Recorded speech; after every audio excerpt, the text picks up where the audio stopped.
Paz, meus irmãos, tudo bem com vocês?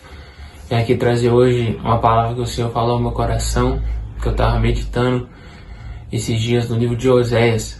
Uma palavra que o Senhor me ministrou acerca da igreja, acerca do seu povo, que Ele depois está falando comigo o que nós como igreja dos últimos dias temos que fazer, temos que nos purificar. E o Senhor me veio com a exortação, com um confronto sobre o povo dele, sobre a mulher dele, como ele chamava o povo de Israel.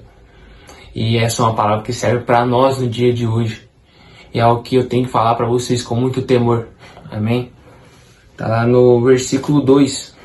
A partir do versículo 2 diz o seguinte: acusem a mãe de vocês. Acuse-na, porque ela não é minha mulher, e que eu não sou seu marido. Que ela afaste as suas prostituições de sua presença, os seus adultérios dentre os seus seios. Meus irmãos, essa palavra, como ela diz no capítulo 2 de Oséias, a partir do verso 2, que a igreja, ela trocou a fidelidade, ela trocou a obediência, trocou a santidade, a sua devoção ao Senhor por prazeres, por outros amantes, por outros ídolos. O que significa amantes aqui na Bíblia, que Oséias acaba simbolizando? Outros amantes é tudo aquilo que estava tomando o lugar de Deus. E muitas vezes coisas têm tomado o lugar de Deus na nossa vida. Nossas emoções, nossa própria vida, família, relacionamentos têm tomado o lugar do Senhor na nossa vida. E o Senhor ele vai repreender através de Oséias o povo dele acerca disso. E outra palavra também que o Senhor me ministra é do verso 3 ao verso 5. Do contrário, eu a deixarei sem roupa, e nua como no dia em que nasceu. Eu a tornarei semelhante a um deserto, a uma terra seca, e deixarei que morra de sede. E não terei compaixão de seus filhos, porque são filhos de uma prostituta, pois a mãe deles se prostituiu. Aquela que os concebeu agiu de forma vergonhosa, porque disse: irei atrás dos meus amantes, que me dão pão e a minha água, a minha lã e o meu linho, o meu azeite e as minhas bebidas. Irmão, essa palavra aqui, ela nos exorta acerca que o Senhor ele vai vir com repreensão. Ele vai vir para purificar a sua igreja que está andando em desobediência, purificar o seu povo. Ele vai vir com a exortação, porque a igreja está andando longe dele, o povo está andando atrás dos outros amantes. E o que me chama a atenção é aqui no verso 4, que ele diz: não terei compaixão de seus filhos, porque são filhos de uma prostituta. Olha como é forte essa palavra que o Senhor nos ministra aqui. A igreja dele, o povo dele, que eu creio que está falando sobre nós, a igreja hoje, que nos comparando com prostituta, porque temos nos prostituído com outros povos, ou seja, nos prostituído com outros prazeres, nos prostituído com os amantes, com as vontades que desagradam ao Senhor. Essas vontades podem até ser coisas listas que têm tomado o lugar do Senhor na nossa vida. E falou também sobre os filhos, e nessa simbolização dos filhos, hoje, creio eu que significa aqueles que virão depois de nós, os novos convertidos, aqueles que ainda vão se converter. Como eles vão olhar para a igreja hoje? Como eles vão olhar para o corpo de Cristo? Será que eles vão nos achar em obediência? Será que vão poder ver Cristo em nós verdadeiramente? A essência do Evangelho? A essência do Senhor Jesus? Será que poderão ver em nós a santidade, a devoção, como era na igreja primitiva? Ou será que eles verão em nós infidelidade? Verão em nós desobediência? Verão em nós desorganização, desunião? Afastados da presença do Senhor? Não amando o Senhor de todo o coração? É uma responsabilidade a gente andar em obediência, não só por nós, não só pelo Senhor, mas também por aqueles que virão a crer. Porque será da nossa responsabilidade discipular eles, sermos exemplo para eles. Nesse mundo hoje temos muitas distrações que têm influenciado a mente dos novos convertidos, daqueles que ainda não conhecem a palavra, mas nós não devemos nos corromper com esse mundo. Temos que queimar tudo aquilo que não procede do Senhor para buscar a vontade dele, buscar o marido acima de tudo, que é o Senhor Jesus. E ele vai falar do verso 6 ao verso 13. Portanto, eis que cercarei o seu caminho com espinhos, e levantarei um muro contra ela, para que ela não ache suas veredas. Ela correrá atrás de seus amantes, mas não os alcançará. Irá procurá-los, mas não os encontrará. Então dirá: vou voltar para o meu primeiro marido, porque minha vida era melhor naquele tempo do que agora. Ela não reconheceu. Fui eu que lhe dei o trigo, o vinho e o azeite. Fui eu que lhe multipliquei a prata e o ouro, que eles usaram para Baal. Portanto, farei com que, no devido tempo, ela devolva o meu trigo e o meu vinho. Tirarei dela a minha lã e o meu linho, que deviam cobrir a sua nudez.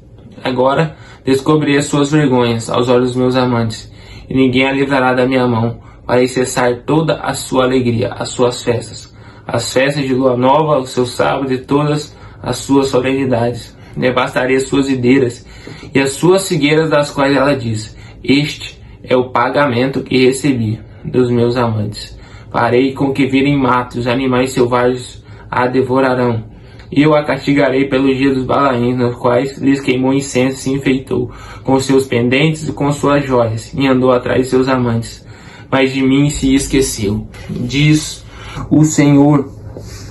Aqui, o Senhor está falando que ele vai vir com a sua ira. Ele vai derramar da sua ira sobre o povo infiel, sobre o povo que tem se corrompido, sobre o povo que tem andado em desobediência. Ele vai vir com essa disciplina, com essa correção sobre a sua igreja, sobre o seu povo, porque ele vai querer um povo que anda em santidade, um povo que não se corrompe com a sujeira, com a poeira do mundo, mas um povo que se santifica, um povo que se lava diariamente no sangue dele. É atrás desse povo que o Senhor está atrás. Ele não chamará de povo aqueles que não se importam com ele. Imagine, você tem uma noiva e você vem para buscar ela em casamento, no dia do casamento, e essa noiva, ela nem está preocupada com você, ela não está nem aí para o casamento. E muitas vezes a igreja hoje, nós como igreja estamos assim. Nós precisamos acordar, nós precisamos estar apaixonados pela volta do noivo, apaixonados pelo nosso casamento com ele, para que quando ele vier, ele encontre fé em nosso coração, ele encontre um fervor, ele nos encontre apaixonados por ele. E no verso 14 ao 23, ele vai falar da misericórdia de Deus. Eu não vou ler todos os versículos, porque senão vai se estender, mas eu quero ler apenas o primeiro, e depois do 19 ao 20. Portanto, eis que eu a atrairei, e a levarei para o deserto, e lhe falarei ao seu coração. O Senhor, ele tem permitido que a sua igreja, ela passe pelo deserto, ela passe pela tribulação, por lutas, por aflições, para purificar o verdadeiro desejo do seu coração. Aqui em Deuteronômio diz o seguinte: tenham cuidado de cumprir todos os mandamentos que hoje eu lhes ordeno, para que vocês vivam e se multipliquem. Entrem então em posse da terra que o Senhor prometeu sob juramento ao Pai de vocês. Lembre-se de todo o caminho pelo qual o Senhor seu Deus os guiou no deserto durante esses 40 anos, para humilhar vocês, para pôr vocês à prova, para saber o que estava no coração de vocês, se guardariam ou não os seus mandamentos. O Senhor, ele permite o deserto, ele permite a provação na vida do seu povo, para que nos purifique, porque quando está tudo fácil, é fácil você obedecer, é simples você caminhar ali, ter uma vida de obediência. Mas quando aperta, quando vem a dificuldade, quando o seu coração é realmente revelado, a sua fé é realmente testada, ali é esquadrinhado o seu coração. O seu coração, ele é provado, é na aflição, é na luta. Mas o Senhor, ele se mostra tão misericordioso. Ele diz no verso 19, no capítulo 2 de Oséias: farei de você a minha esposa para sempre. Farei de você minha esposa. Em justiça, em juízo, em bondade e em misericórdia. Farei de você a minha esposa em fidelidade, e você conhecerá o Senhor. O Senhor, ele vai casar com uma mulher, com uma noiva, como diz na palavra, em juízo, justiça, misericórdia e bondade, fidelidade. O Senhor, ele quer fidelidade no nosso coração.